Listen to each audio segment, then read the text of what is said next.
Hello everyone, welcome to ISPCS Decoded. Today in this video we are going to discuss 11 December 2025 के the Hindu के सारे editorials का simplification. तो चलिए शुरू करते हैं बिना टाइम वेस्ट किए। सबसे पहला आर्टिकल है हमारा AI मस्ट पे, यानी कि आर्टिफिशियल इंटेलिजेंस मस्ट पे। मतलब why AI models are getting smarter.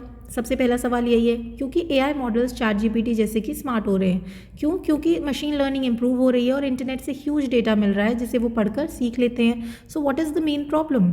Main problem is unpaid data use and the copyright issues. AI companies public internet data बिना पूछे यूज़ कर लेती हैं, जबकि दूसरे लोगों को कॉपीराइट के रूल्स फॉलो करने पड़ते हैं। इसी वजह से क्रिएटर्स का मेहनत का पैसा नहीं मिलता।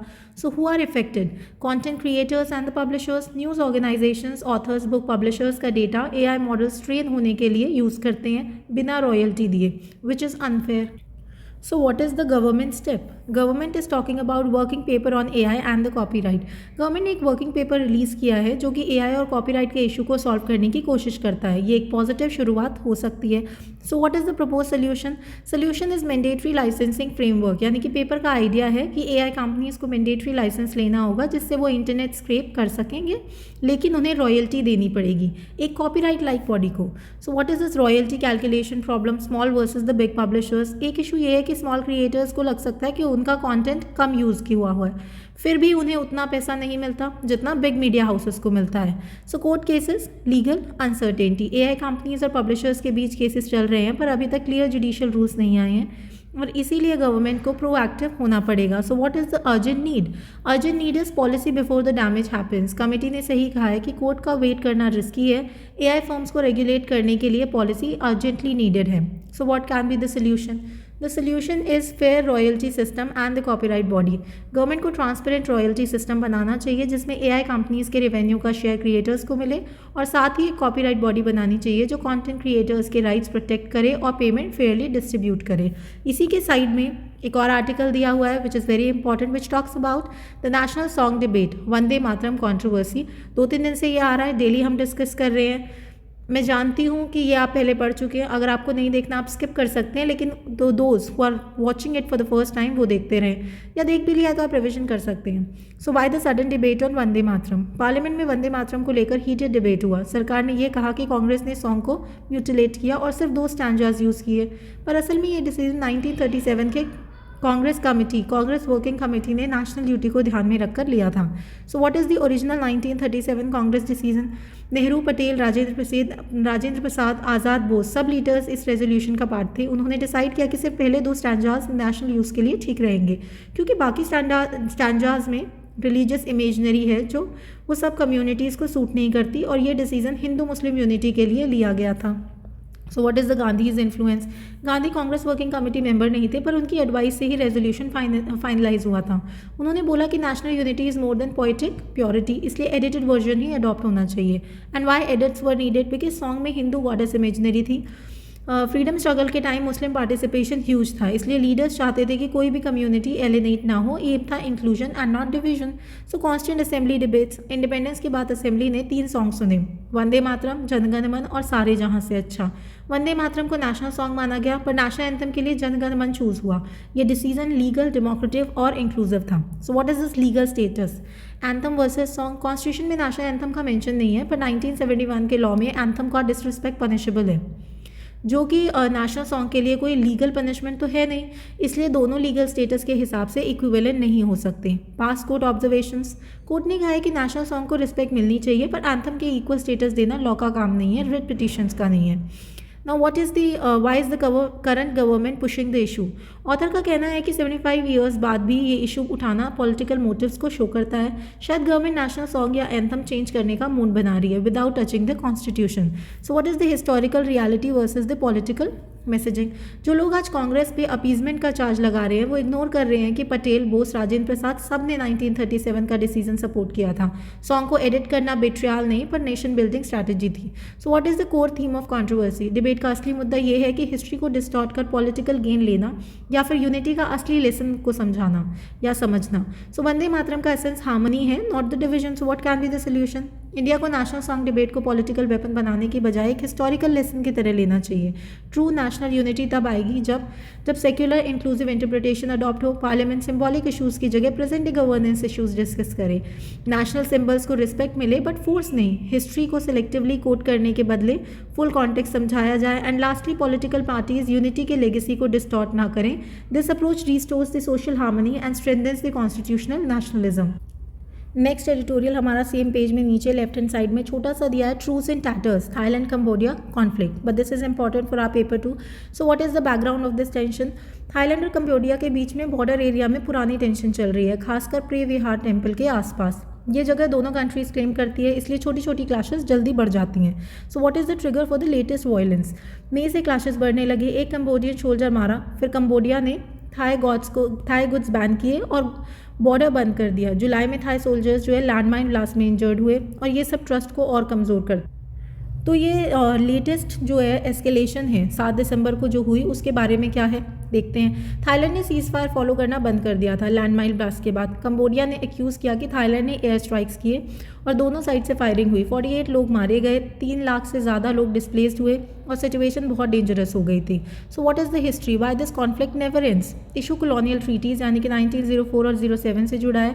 बॉर्डर ग्राउंड पर क्लियरली मार्क नहीं हुआ और 1962 में ICJ ने प्री विहार टेम्पल कंबोडिया को दे दिया, पर सराउंडिंग लैंड का इशू अभी भी अनसॉल्व है और इसी वजह से बार बार क्लैशेस होते रहते हैं, जैसे कि इंडिया के केस में अरुणाचल को लेके होता है। So what is the regional impact? ASEAN का टेंशन, ये दोनों एशियान मेंबर्स हैं। म्यांमार क्राइसिस पहले ही एशियान को वीक बना रहा है, अब अगर ये बॉर्डर कॉन्फ्लिक्ट बढ़ गया तो साउथ ईस्ट एशिया की स्टेबिलिटी और इकोनॉमी दोनों को बड़ा नुकसान हो सकता है। इन्वेस्टर्स और टूरिस्ट भी डर रहे हैं। So what is the need for mediation?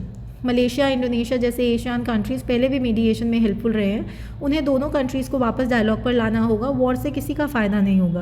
What is ASEAN's role going forward? Ceasefire restore होने के बाद भी काम खत्म नहीं हो जाता। एशियन को कॉन्फिडेंस बिल्डिंग मेजर्स प्रमोट करने होंगे, बॉर्डर पर ट्रस्ट रीबिल्ड करना होगा, वरना फाइटिंग फिर से शुरू हो सकती है। So what can be the solutions? Asian को एक्टिव मीडिएटर बनकर रेगुलर पीस टॉक्स कंडक्ट करने होंगे, डिस्प्यूटेड बॉर्डर की जॉइंट वेरिफिकेशन करवानी होगी, इंडिपेंडेंट मॉनिटरिंग टीम्स डिप्लॉय करने होंगे, and lastly economic cooperation project start करने चाहिए, जिससे दोनों कंट्रीज़ का म्यूचुअल ट्रस्ट वापस बन सके। ये हमारा पहले पेज का last editorial, which is about a verdict that is an abdication of judicial function. So what is the issue? Supreme courts verdict on 16th presidential reference. Supreme court ने एक important case में बोला कि president, governor, speaker जैसे post के काम के लिए टाइम लिमिट कॉन्स्टिट्यूशन में नहीं दिया गया, इसलिए कोर्ट कोई भी टाइम लिमिट नहीं बनाएगी। पर क्रिटिसिज्म ये है कि कोर्ट ने अपनी जुडिशियल ड्यूटी से पीछे हटकर सिर्फ कॉन्स्टिट्यूशन का लिटरल मीनिंग फॉलो किया, जबकि बदलते समय के हिसाब से इंटरप्रिटेशन देनी चाहिए थी, क्योंकि हमारा जो कॉन्स्टिट्यूशन है that is the living document, तो that accepts the changes as per the changing circumstances.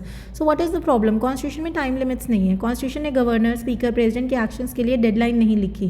For example, speaker को डिफेक्शन केसेस डिसाइड करने होते हैं, पर कोई टाइम लिमिट नहीं है। इससे होता यह है कि पूरा 5 साल का टर्म खत्म हो जाता है और डिफेक्शन का फैसला होता ही नहीं है। ये डेमोक्रेसी की स्पिरिट के खिलाफ है। So what is the governors delay issue? Recent times में गवर्नर्स ने बिल्कुल बहुत लंबा होल्ड करके रखा। कॉन्स्टिट्यूशन ने गवर्नर को बिल्स डिले करने का राइट तो दिया है, पर इनडेफिनेटली ब्लॉक करने का तो नहीं दिया। सो CGI ने कहा कि जुडिशरी को इंटरवीन नहीं करना चाहिए, पर क्रिटिक्स बोलते हैं कि कॉन्स्टिट्यूशनल सैबोटाज को अलाउ करता है। So what is the courts reasoning, यानी कि क्यों क्रिटिसाइज़ किया गया है? कोर्ट ने बोला कि कॉन्स्टिट्यूशन में टाइम लिमिट नहीं है तो हम भी नहीं बना सकते, पर क्रिटिक्स कहते हैं कि कॉन्स्टिट्यूशन की साइलेंस को मिसयूज़ नहीं होने देना भी कोर्ट का काम है। अगर गवर्नर बिल को होल्ड करके स्टेट लेजिस्लेचर को ब्लॉक कर दे तो जुडिशरी का रोल क्या ही रह जाएगा? Now, what is the constitutional morality, which is taking the reference from the Ambedkar's warning? Doctor Ambedkar ने वार्न किया था कि कॉन्स्टिट्यूशन का मिसयूज़ हो सकता है अगर एडमिनिस्ट्रेशन का बिहेवियर बदल दिया जाए। स्पीकर्स का डिफेक्शन केसेस डिले करना, गवर्नर्स का बिल रोकना, ये सब कॉन्स्टिट्यूशनल परवर्शंस के एग्जाम्पल्स हैं। So what is the impact? It is weakening of democracy. It is going to weaken our democracy. Time limits ना होने से इलेक्टेड गवर्नमेंट का काम रुक जाता है। स्पीकर डिफेक्शन डिसाइड नहीं करता, MLAs लॉफुली डिस्क्वालीफाई नहीं होते, गवर्नर बिल साइन नहीं करता, लेजिस्लेचर का मैंडेट ब्लॉक हो जाता है। ये डेमोक्रेसी के बेसिक प्रिंसिपल्स को हार्म करता है। So what is the final concern? What is the courts hesitation? ना कोर्ट ने बोला है कि वो टाइमलाइन नहीं बनाएगी। क्रिटिक्स बोलते हैं कि कोर्ट का ये हेजिटेशन ही कॉन्स्टिट्यूशनल मोरालिटी के खिलाफ है। अगर कोर्ट ही प्रोटेक्ट नहीं करेगा तो कॉन्स्टिट्यूशन का मिसयूज़ रोकेगा कौन? सो what can be the solution? Solution is simple. Constitution के साइलेंस को मिसयूज़ ना हो, इसके लिए जुडिशियल गाइडलाइंस बनाना ज़रूरी है। कोर्ट को गवर्नर्स को बिल पर रीजनेबल टाइम लिमिट देने का डायरेक्शन देना चाहिए। स्पीकर्स को डिफेक्शन केसेस 3 से 6 महीने में डिसाइड करने का फ्रेमवर्क बनाना चाहिए। एंड लास्टली कॉन्स्टिट्यूशन मोरालिटी को अप्लाई करके एडमिनिस्ट्रेटिव मिसयूज़ को रोकना चाहिए। Open ended powers leads to political manipulation which ultimately results into democracy की weakening. Now next editorial is about SIR and the annihilation of rights. This is the article which is going on since long. So what is this SIR?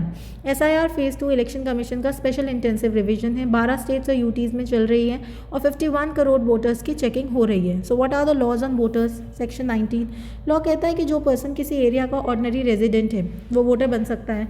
पहले ECI और coach मानते थे कि adult resident is equals to presumed citizenship.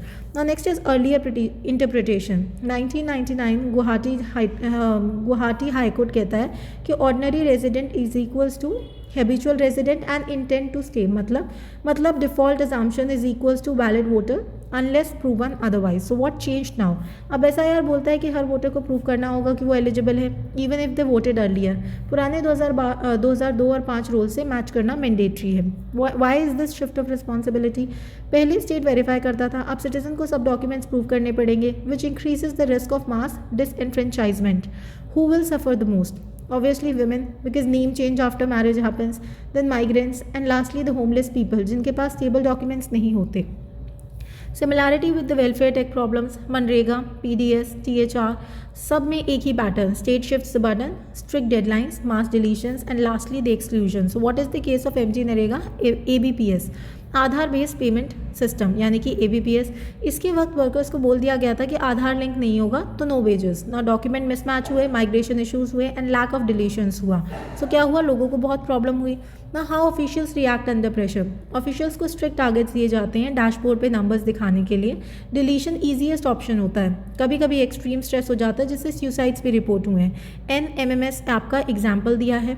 Attendance के लिए NMMS app, ये हमने अभी 1-2 दिन पहले ही अपने द हिंदू के एडिटोरियल में इसका सिंप्लीफिकेशन किया। चाहे तो आप इस ऐप के बारे में सारी डिटेल्स उस वीडियो में देख सकते हैं ना। कनेक्टिविटी इशूज़ और ग्लिचेस हुए और वर्कर्स की अटेंडेंस रिजेक्ट हो गई। गवर्नमेंट एडमिट भी कर चुकी है कि ये जो ऐप है वो मिसयूज और मैनिपुलेट हो रहा है। So danger of exclusion in SIR, पुराने रिकॉर्ड्स मशीन रीडेबल नहीं है, स्लाइड स्पेलिंग मिस्टेक है, मिसमैच हो रहे हैं, नोटिस और डिलीशन हो रहा है, ग्रीवांस रिड्रेसल वीक है और वनरेबल ग्रुप इससे इफेक्ट हो रहे हैं। What is the constitutional morality? Ambedkar ने कहा था that institutions must promote fraternity, inclusion and dignity.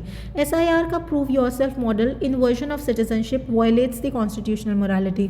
So what is its impact on democracy? Mass deletion का रिस्क हो रहा है, राइट टू वोट एनिलेट हो रहा है, voting list is equals to democracy का फाउंडेशन। अगर फाउंडेशन ही कमज़ोर हो जाए तो ट्रस्ट ब्रेक हो ही जाता है। So what is the broader pattern? Government के जो टेक्नोक्रेटिक सिस्टम्स हैं जैसे कि ऐप्स की EKYC, डेडलाइंस, डिलीशंस वगैरह, ये सब एफिशिएंसी दिखाते हैं पर राइट्स डिस्ट्रॉय करते हैं। मीडिया और कोर्ट्स का क्या रोल है इसमें? काफ़ी टाइम तक फेलियर्स अननोटिस्ड रहते हैं, जब तक पता चलता है तब तक करोर्स अफेक्ट हो जाते हैं और प्रोसेस इरिवर्सिबल हो जाती है। So what is the key insight from this editorial? ये यही कहता है कि SIR repeats the same mistake. Technology, speed is more then the human rights and inclusion. ये मॉडल डेमोक्रेसी के बेसिक्स को थ्रेटन करता है। So what can be the solution? What should be done instead? Social audits use करो, expert suggest कर रहे हैं, local verification होता है, ट्रांसपेरेंट होता है, कम्युनिटी इन्वॉल्वमेंट होती है और इंक्लूजन फर्स्ट होता है। बर्डन सिटीजन से हटाकर स्टेट पर डालो जैसा कि कॉन्स्टिट्यूशन का इंटेंट है। नेक्स्ट एडिटोरियल आता है हमारा winds of change in music पर। So there is shift in Chennai's music academy's approach. देखते हैं क्या है। म्यूजिक अकेडमी ने पहले सिर्फ ट्रेडिशनल कार्नेटिक क्लासिकल आर्टिस्ट को इंपॉर्टेंस दिया था, लेकिन अब AR रहमान को फेस्टिवल इनॉग्रेट करने पर बुलाना शो करता है कि अकेडमी अब मॉडर्न और डाइवर्स म्यूजिक फॉर्म्स को एक्सेप्ट कर रही है। So language change in sabhas. पहले सभाज यानी कि म्यूजिक हॉल में singers mostly Telugu Sanskrit compositions गाते थे। क्यों? क्योंकि उन्हें क्लासिकल विद्वत का मेजर माना जाता था। आजकल सिंगर्स तमिल सॉन्ग्स को भी मेन आइटम बना रहे हैं, मतलब लैंग्वेज बैरियर टूट गया है। So what is the generational shifts in artist? पुराने कार्नेटिक गुरुज जो थांजावुर रीजन से आते थे अब ऑलमोस्ट नहीं है। नई जनरेशन के artist Chennai based, cosmopolitan, digitally evolve हैं, उनका अप्रोच ज़्यादा ओपन माइंडेड है। Music as a full time profession. पहले कार्नेटिक म्यूज़िक को एक स्पिरिचुअल या भक्ति आर्ट माना जाता था। आज कार्नेटिक आर्टिस्ट जो हैं वो फुल टाइम प्रोफेशनल्स बन गए हैं, कोलैबोरेशंस करते हैं, वर्ल्ड टूर्स कर रहे हैं और डाइवर्स ऑडियंस के लिए परफॉर्म कर रहे हैं। क्रॉस जॉनर कोलैबोरेशंस, बैंड कुअम एंड कार्नेटिक क्वार्टेट जैसे ग्रुप्स कार्नेटिक, फोक और मॉडर्न म्यूजिक को मिक्स कर रहे हैं। ये शो करता है कि जॉनर बाउंड्रीज डिसॉल्व हो रही हैं। What is the role of Chennai Sangamam festival. ये जो फेस्टिवल है इसने कार्नेटिक और फोक म्यूज़िक को एक प्लेटफॉर्म पर लाकर उसे इंक्लूसिव कल्चर की तरह प्रमोट किया है। कार्नेटिक कॉन्सर्ट्स को पब्लिक पार्क्स तक ले जाना एक कल्चरल डेमोक्रेटाइजेशन था। What is the film music connection? बहुत कार्नेटिक सिंगर्स जैसे कि के.जी. येसुदास, बॉम्बे जयश्री, नित्याश्री, सिद्ध श्रीराम क्लासिकल और फिल्म दोनों में गाते हैं। इवन पुराने लेजेंड्स जैसे कि एम.एस. शुभुलक्ष्मी, जी.एन.बी., पापानासम शिवन भी फिल्म्स में एक्टिव हैं। So what is the AR. Rahman का इन्फ्लुएंस?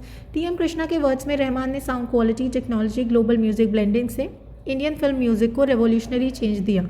वो कभी कभी कार्नेटिक राग के बेस यूज़ करते हैं मेलोडी बनाने में। सो what is this post Covid digital impact? Pandemic के बाद लोग घर बैठकर कॉन्सर्ट्स देखने लगे। इससे आर्टिस्ट को अपने कॉन्सर्ट डिजिटली अपीलिंग और एक्सपेरिमेंटल बनाने पड़ते हैं। ऑनलाइन ऑडियंस ने परफॉर्मेंस स्टाइल चेंज कर दी। So what can be the solution?